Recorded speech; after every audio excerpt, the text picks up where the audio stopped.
So you train others too, right? For photography or for jujitsu? Jiu-jitsu. Yeah. So I have private clients for jujitsu. And then one of my teammates and I, her name's Chelsea Kilpack, we run a company called Empower Self-Defense, which is for females only. And we do ages 12 and up because we do talk about, some sensitive subjects with rape, with sexual abuse, and the sexual violence. There's a lot of scary statistics out there, right. And nationally 1 in 5 women will experience some sort of sexual violence in their lifetime. And in Utah, it's 1 in 3. Is that right? Mm-hmm. So, right. I have 2 daughters. Oh, good. There's 3 females in our house. Like those statistics are not in our favor. And those are just reported cases. Right. So that's always been, because of my history with sexual violence, it's always been a very important thing for me, for women, females, girls, whatever, to feel like they have some tools and they have the education to know what to do in different situations that, are very, very uncomfortable.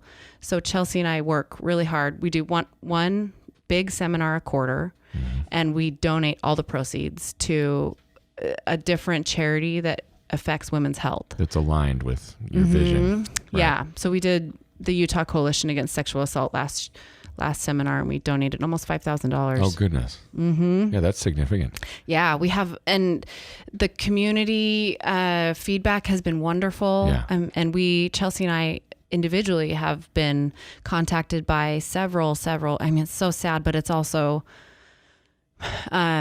makes me proud that we are a safe space that these women can contact us and talk to us and share their stories. You're creating a space. Yes. Right. Yes. A safe space. 'Cause that's what I needed. That's what jujitsu was for me. Right. And jujitsu is one of the most effective self-defense arts for women specifically, because it's all on the ground. Right. It's learning to fight off your back. It's learning to fight from the top. It's learning to subdue opponents that are much larger, heavier, and stronger than you. Right.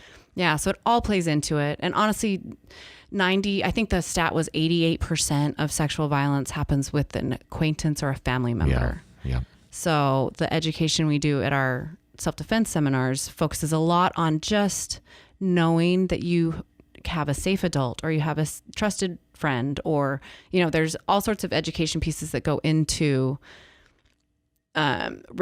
seeing red flags, women and girls to see their worth, that they, and taking the shame and the guilt out of it. What do you say to a woman that's listening that has experienced what you're discussing, and on whatever scale or whatever level, that hasn't taken a step towards empowerment? What do you say to them if they're afraid, or if they're dealing with like self-hatred or shame? Yeah. What do you say to somebody that's stuck in that spot?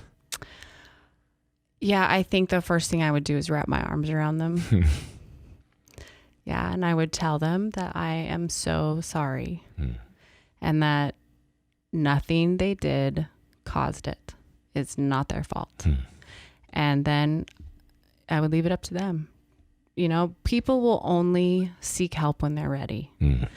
And you can't force it. And even wrapping my arms around somebody like that might be terrible for them. Sometimes the touch, sometimes okay. So you have to be careful, but my love language is touch. So if somebody's hurting, I want to just wrap them up and just make them feel safe. 'Cause that's what I needed. That's what I wanted. Right. And the guilt and the shame is so heavy a burden to carry. Right. And even though we're really, really good at putting on this face, this successful, or this strong, happy, whatever it is, whatever face you want to show the world, we are so good, I think, especially as women, to put the mask on and get through the day. Yeah. Especially if we have kids. Yeah. You just do it. So the first step is really understanding that it's not your fault. Yeah. And that there are people out there that will love you and will support you and help you on your journey to healing without any judgment. Hey guys, thanks for watching this conversation presented by White House Custom Color on YouTube. Be sure to check out our other content and click that subscribe button right there. Right.